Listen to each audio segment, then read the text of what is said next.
फिर कहते हैं if this is your Jai Shri Ram, if this is your Bharat Mata ki Jai, we will never accept that Jai Shri Ram and Bharat माता.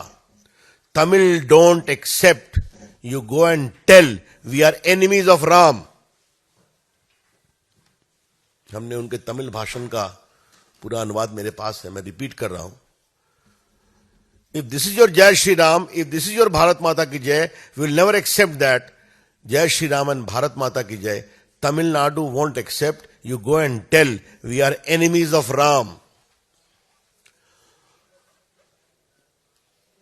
ये महाशय वही है जो 2G घोटाले में भयंकर आरोपी थे.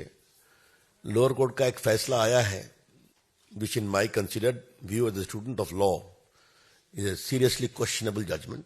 अपील पेंडिंग है, आप जानते हैं, उसके खिलाफ दिल्ली हाई कोर्ट में.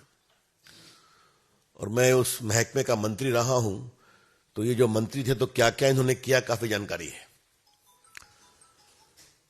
लेकिन मेरा सवाल यह है कि यह टिप्पणी उनके एक नेता की है, इसके पहले स्टालिन की थी. संविधान की शपथ ली है. कांग्रेस पार्टी से पूछना चाहूंगा, राहुल गांधी से, सोनिया जी से, प्रियंका से, खरगे साहब से, आप इसको सही मानते हैं? क्योंकि आपको मोदी जी को हटाना है, इसलिए उनको गाली पड़ते हैं, अलग विषय है. लेकिन ये जो शब्द we are enemies of Ram, क्या इससे आप एग्री करते हैं? इफ यू से Bharat Mata ki Jai, we will never accept it. मैंने सुना है राहुल गांधी आज उज्जैन जा रहे हैं महाकाल का दर्शन करने. तुम्हारे संजय मयूख जी बहुत बड़े भक्त हैं महादेव के, हम लोग भी हैं. तो वहां जाकर के तो महादेव की स्तुति करेंगे ना राहुल गांधी, जय महादेव बोलेंगे ना. तो बोलेंगे तो इसको कैसे एक्सेप्ट करते हैं?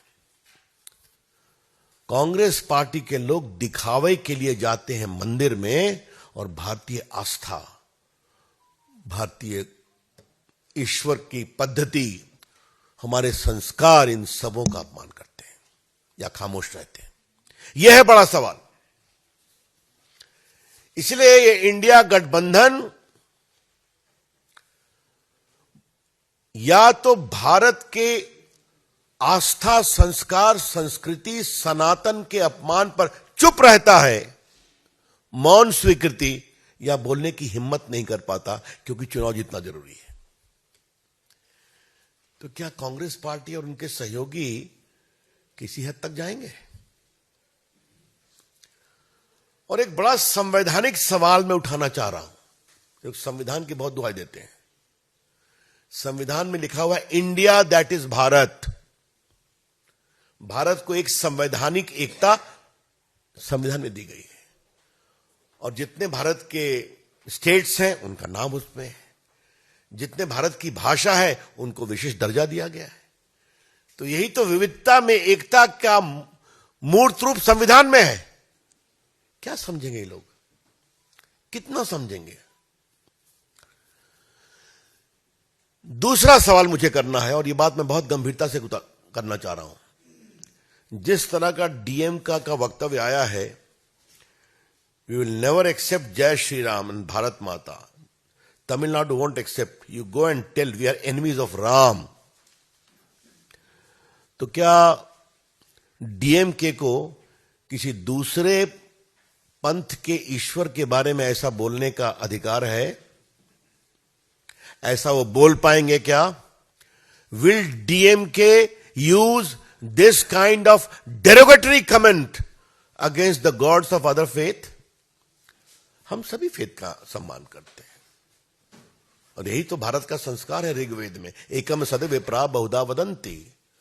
सत्य एक है, उसके जाने के मार्ग अलग अलग है. तुम अपने मार्ग से जाओ, मैं अपने मार्ग से जाऊंगा, क्योंकि ये सभी एक ही पद पर मिलते हैं जहां मैं परम सत्य.